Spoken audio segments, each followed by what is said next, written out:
Europe 1, 7h41. Europe 1 matin, édition spéciale. Bruce Toussaint. Pierre Moscovici est donc notre invité ce matin, directeur de campagne de François Hollande.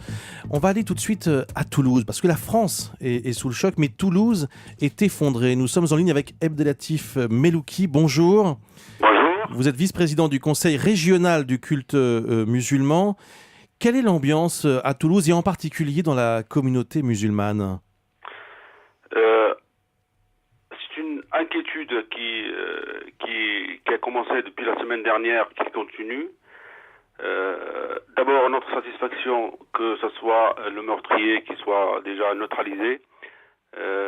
Après, ce que ressentent les musulmans sur la région, c'est l'inquiétude d'être encore stigmatisés avec ces événements-là dramatiques. Et surtout que ce soit une vengeance de quelques groupes, quels que soient, par exemple, des groupes extrémistes qui se revendiquent nationalistes,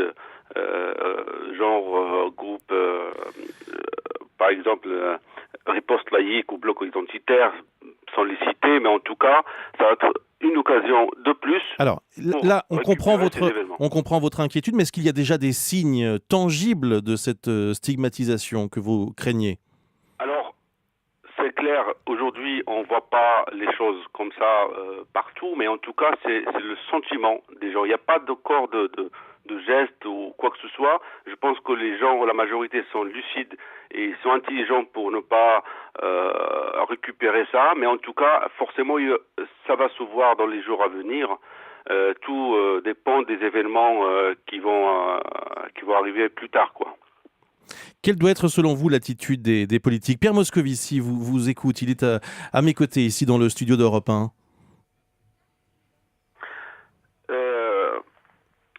Pardon, j'ai pas entendu. Je vous demandais ce que vous attendiez de l'attitude des politiques dans cette affaire. Tout simplement, j'ai déjà répondu à plusieurs journalistes, mais surtout j'ai parlé avec des politiques hier pendant la cérémonie sur Montauban, en disant voilà, évitez surtout, on compte sur vous pour ne pas récupérer ces événements dramatiques. Et surtout, on demande beaucoup aux médias de jouer le jeu, justement de ne pas laisser ni les uns ni les autres récupérer ces événements qui nous font très mal au cœur, surtout vis-à-vis des familles qui ont perdu leurs enfants, des militaires aussi qui sont morts dans ces événements cruels. Alors, c'est une seule demande. D'abord, les médias et surtout les politiques. Merci beaucoup, merci d'avoir été en ligne avec nous. Pierre Moscovici, comment éviter justement la stigmatisation, l'amalgame ? Nous sommes dans un moment qui est un moment d'unité nationale, de consensus national, et je souhaiterais que ce moment, sur le plan fondamental, c'est-à-dire sur le vivre ensemble, ce moment, nous soyons capables d'en tirer des leçons.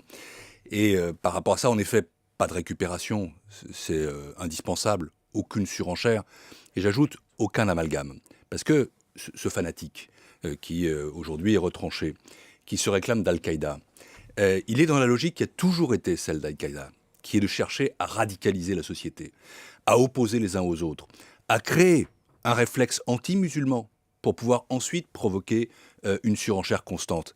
Et il ne doit pas y avoir d'amalgame entre les musulmans et ce fanatique, entre les musulmans et Al-Qaïda.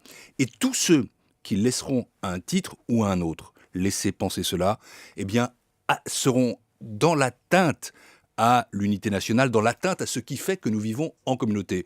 Et donc, pas de récupération, pas d'amalgame, la laïcité, le vivre ensemble comme réponse, c'est ça qui doit être notre ligne de conduite, et la seule. Europe 1, 8h moins le quart.